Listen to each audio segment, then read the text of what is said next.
नमस्कार, मैं हूं प्रशांत। वक्त गुजरता है लेकिन जो फिल्मी कलाकार हैं उनकी जो उम्र है वो रुक जाती है या मैं कहूं बहुत धीरे बढ़ती है। लेकिन फिर भी करियर में उम्र के किसी पड़ाव पे ऐसे पड़ाव आते हैं जहां पे आपको पीछे मुड़ के भी देखना होता है और जश्न भी मनाना होता है। अब जश्न मनाएंगे या नहीं ये हम उन्हीं से पूछते हैं जिनके करियर के 20 साल, फिल्मी करियर के 20 साल हो चुके हैं। बहुत बहुत शुक्रिया विवेक हमसे बात करने के लिए। तो पहले तो मैं आपसे यही पूछूंगा कि ये 20 साल एक बहुत बड़ा वक्त होता है और जश्न हो रहा है, इसका होने वाला है। प्रशांत, मैंने कुछ साल पहले ये डिसाइड कर लिया लाइफ में कि जश्न मनाने के लिए कोई कारण नहीं होना चाहिए। जीवन के हर दिन को जश्न की तरह ही मनाना चाहिए, मुझे ऐसे लगता है। जी, सेलिब्रेट एवरी डे। क्यों हम इंतजार करें कि 20 साल कंप्लीट हो, 30 साल कंप्लीट हो, फिर हम जश्न मनाएं। ये माइलस्टोन्स होते हैं, मील के पत्थर है जो आपको बताते हैं कि खुद रुक जाओ, 1 मिनट ब्रीथ करो अपनी जर्नी पे, थोड़ा आराम करो, थोड़ा अपने आप को पीठ थपथपाओ। वेल डन विवेक, 20 साल तुमने पूरे किए, फिर आगे बढ़ो। जो आप बात कह रहे हैं इस पॉजिटिविटी की, सबसे बढ़िया बात यह है कि जब आप 20 साल पे इस कुर्सी पे बैठ के या छत पे खड़े होके कभी या सुकून के पलों में कॉफी का या चाय का मग हाथ में लेके जब 20 साल पीछे देखते हैं तो क्या एक फिलॉसफी आपकी लाइफ में अब आई है? एक तो ये है जो अभी आपने बोली, और दूसरा ये कि इतना पॉजिटिव रह पाना कितना मुश्किल है। मुझे लगता है कि पॉजिटिविटी है ना, वो एक बैटरी की तरह है, उसे चार्ज करते रहना पड़ता है।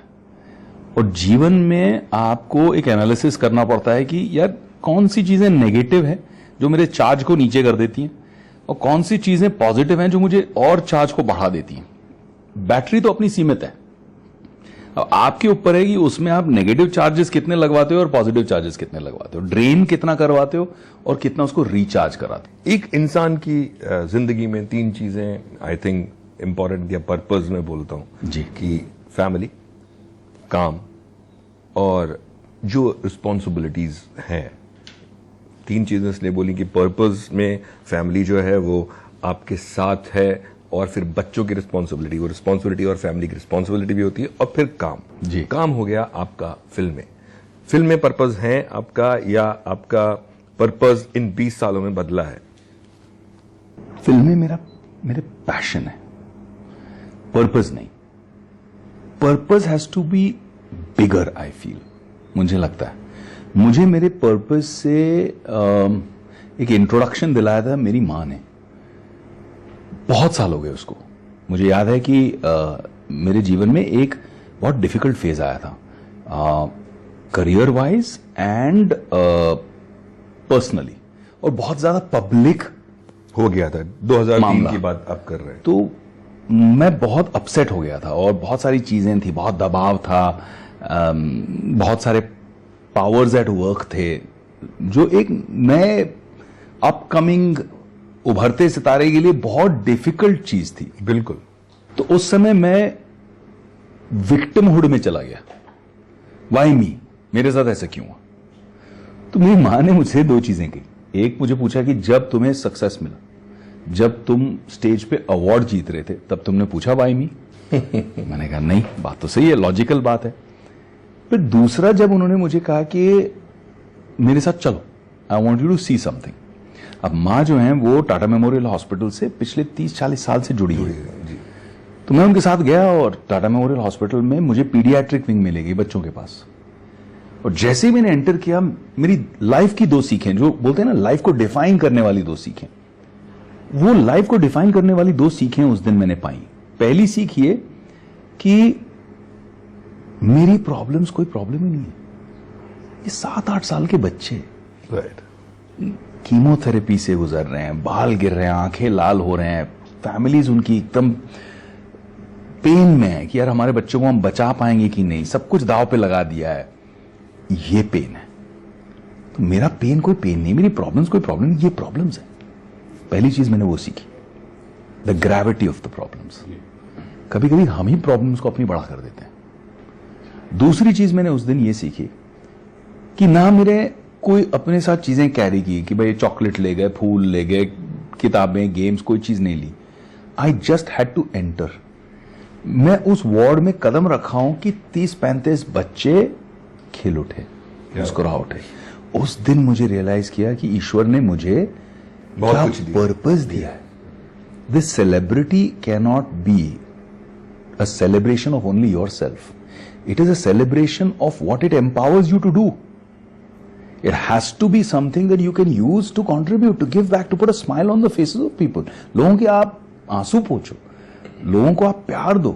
एक ये वक्त के बाद भी फिल्में आप कर रहे थे, फिल्में लगातार आप करते। मैं आपका वो देख रहा था IMDb, तो मैं देखा 2013 से 2016 तक 3 साल करीब जो है फिल्में नहीं आपकी आई थी। नहीं।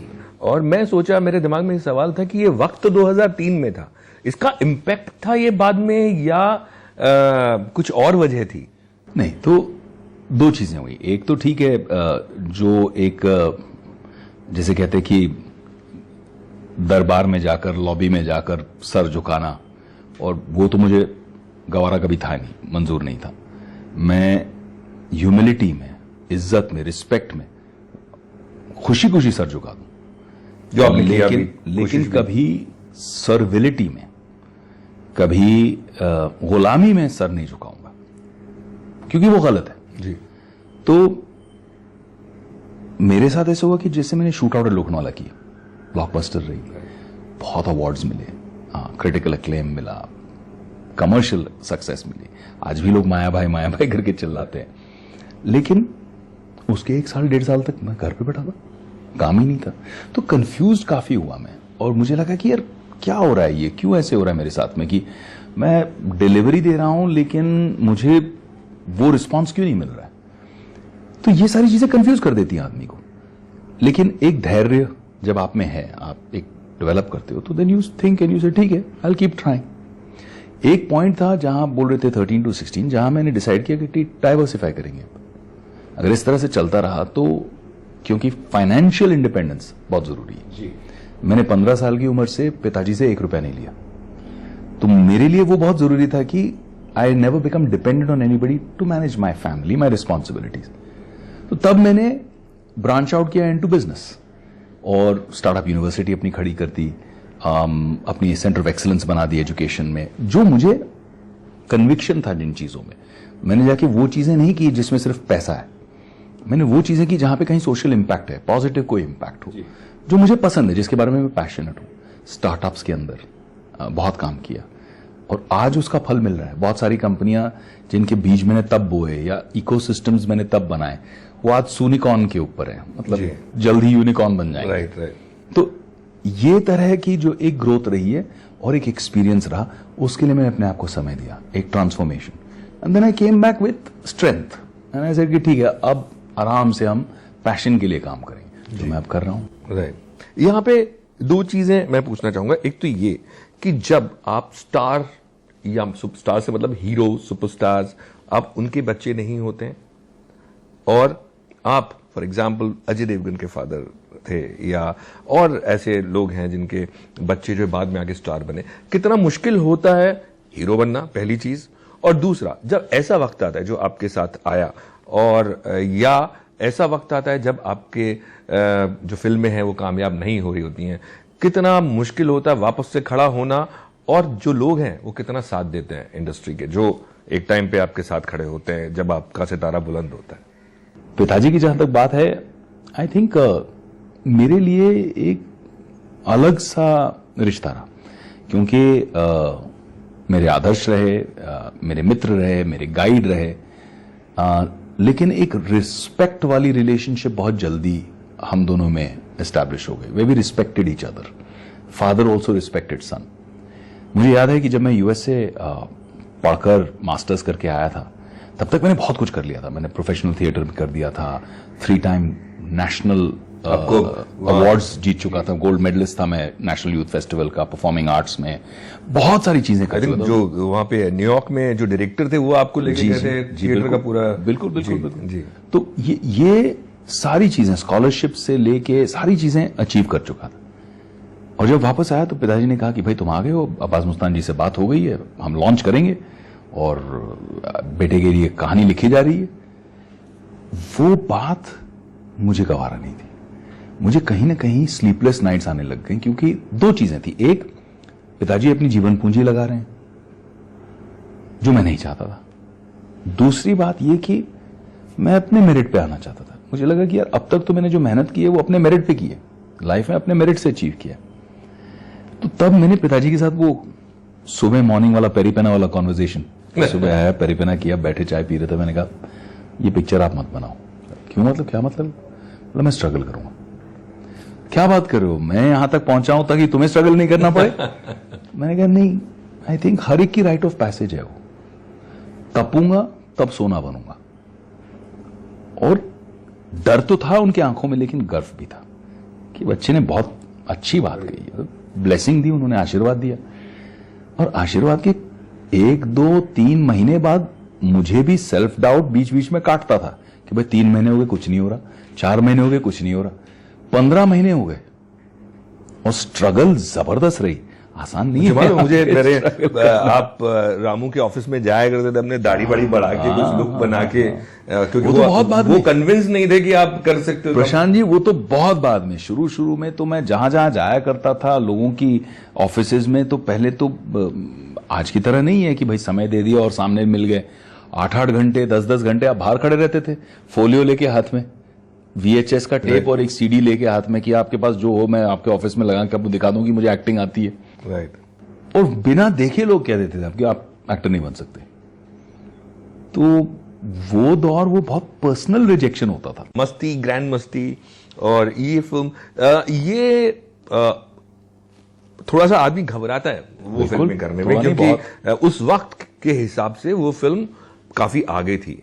अब लोग बात कर रहे हैं, सेक्स पे भी बात कर रहे हैं, या उस पे फिल्में बन रही हैं, या इन्फिडेलिटी पे फिल्में बन रही हैं। उस वक्त नहीं था। सो क्या चीज थी जिसने आपको फिल्म करने के लिए खुद को बना लिया? मैंने फिल्म के लिए मना कर दिया था। अच्छा। मैंने कहा एक तो कॉमेडी, ऊपर से स्लैपस्टिक, ऊपर से अडल्ट कॉमेडी, मैं यार अनकंफर्टेबल हूं। फिर मैं शूटिंग कर रहा था युवा के लिए चेन्नई में। मैं सोचने लगा, मैंने कहा यार एज एन एक्टर तुम बोलते हो तुमको सतरंगी बनना है, हर रंग करना है, पुश करना है अपने आप को, अपनी डिस्कंफर्ट के आगे जाना है। तो फिर ये तो गलती है कि मैं यहां कंफर्टेबल नहीं हूं, और कोई रीजन नहीं था, तुम सिर्फ कंफर्टेबल नहीं हो इसीलिए मना कर रहे हो। तो मैंने कहा एक काम करो आप इंदु जी, अगर आप फ्री हो तो आप मुझे कहानी सुनाने आ जाओ। तो फिर इंद्र कुमार, मिलाप और तुषार जो राइटर्स थे, वो फ्लाई करके आए चेन्नई, मेरे स्वीट में बैठे, और वो कहते हैं ना कि I fell off the chair laughing. वाकई मेरे साथ हुआ कि मैं स्वीट के सोफे से गिर गया हंसते हंसते। और अगली सुबह उनकी फ्लाइट थी, उससे पहले मैंने उनको कॉल किया सुबह सुबह, अपनी शूट से जाने से पहले। मैंने कहा पिक्चर मैं कर रहा हूं, अब जो होगा देखा जाएगा। और की अपनी फिल्म, और बहुत मजा आया। 20 सालों की जर्नी है, मतलब 20 मिनट में खत्म नहीं हो पाती। और जिस तरह की बातें हम कर रहे हैं, मतलब मैं घंटों कर सकता हूं, आप भी कर सकते हैं। लेकिन फिर भी मैं एक चीज पूछूंगा कि अब 20 साल हो चुके और आप OTT प्लेटफॉर्म पे भी आप चले गए हैं, और आगे भी कर रहे होंगे और कर रहे हैं, मुझे मालूम है। उसके अलावा फिल्में भी हैं। तो इस वक्त जो कहते हैं ना, वो अर्जुन का जो तीर है वो मछली की आंख देखती है, विवेक ओबेरॉय क्या देख रहे हैं? मेरा कोई सिंगल माइंडेड फोकस नहीं है, ऐसा मेरा कोई लक्ष्य नहीं है। मैं फ्लोट कर रहा हूं, क्योंकि जितने मेरे फिल्म सिनेमा को जो देखने का तरीका था मेरा, वो 5 साल का बच्चा जब पहली बार स्टेज पे खड़ा हुआ, स्कूल के फंक्शन में मेरे माँ बाप बैठे हुए थे, और मुझे जो एक्सपीरियंस हुई फीलिंग, वो जॉय, स्टेज पे होना और वो डायलॉग बोलना, मैं उस जॉय के खोज में हूं आज भी कॉन्स्टेंटली। तो मुझे जो चीज मिल गई, आपने मुझे कल स्क्रिप्ट सुना दी और मुझे लगा इसमें मजा है, तो मैं उसके साथ खेलना चाहता हूं। I want to be that child in a candy store, in a toy store. कि खिलौने की दुकान में कभी बच्चे को देखा है आपने? कभी वो ये नहीं आ गया मुझे, मेरा मकसद है कि मुझे ये खरीदना है, नहीं होता। वो जाता है और जहां मिले चीज उसके साथ खेलता है। तो मुझे रमना है, मुझे खेलना है, मुझे एंजॉय करना है इस T20 के अगले 20 को मुझे एंजॉय करना है। मेरा कोई ऐसा स्पेसिफिक लक्ष्य नहीं, इसीलिए मैंने अपने आप को इतना केपेबल कर दिया बाकी सब एस्पेक्ट्स में। राइट। सेट ऐसे अपने आप को कर लिया कि मुझे अब इसकी कोई वारी नहीं है। लास्ट चीज में यही पूछूंगा आपसे कि जो जितनी भी नेगेटिविटी पिछले सालों में कुछ हुई, कुछ सेटल होती नजर आई है या अब आपने छोड़ दिया, फर्क ही नहीं पड़ता? वो तो आपने बोल दिया फर्क नहीं पड़ता, हाँ, सेटल मतलब मुझे दूर दूर तक फर्क नहीं पड़ता है। मेरे लिए एक डिस्टेंट मेमोरी बन गई। इनफैक्ट मेरी लाइफ में ना हमेशा मैंने नेगेटिविटी को पॉजिटिविटी में कन्वर्ट किया, ऑब्स्टिकल को अपॉर्चुनिटी में कन्वर्ट किया। जो मेरे साथ हुआ, मैंने एक चीज ऑब्जर्व की कि उस वक्त मेरे साथ खड़े रहने वाला कोई इंडस्ट्री का ऐसा नहीं था जो आके कंधे पे हाथ रखकर बोला बेटा तुम बहुत टैलेंटेड हो, बहुत अच्छे एक्टर हो, इंडस्ट्री का नुकसान होगा अगर we don't have good talent like you, चलो तुम्हें इस तरह से हम हेल्प करते हैं, तो इस तरह से गाइड करते हैं, इस तरह से प्रॉब्लम सॉल्व करते हैं। वो नहीं था। तो उस गैप को मैंने फिल किया। चाहे वो कोई भी मुझे रीच आउट करता है कि सर मेरी ये प्रॉब्लम है, advise me on this, I make time, shoot से पहले, शूट के बाद समय निकालकर 5 मिनट, 10 मिनट, 15 मिनट, आधा घंटा बैठकर एडवाइस करना लोगों को और पॉजिटिवली सपोर्ट करना। जितना भी नया टैलेंट आता है, जितना भी हो सकता है यथाशक्ति, मैं उनको पॉजिटिवली सपोर्ट करता हूं। तो ये मैंने प्रण ले लिया। गुड। अच्छी बात है, क्योंकि लोग कहते हैं आप कर्मा है, गुड कर्मा का भी फल आता है और ये फल आता रहेगा। बहुत बहुत शुक्रिया हमसे बात करने के लिए, और 20 साल होने पे मेरी तरफ से एक बार मुबारकबाद। थैंक यू, बहुत बहुत शुक्रिया। Thank you Prashant.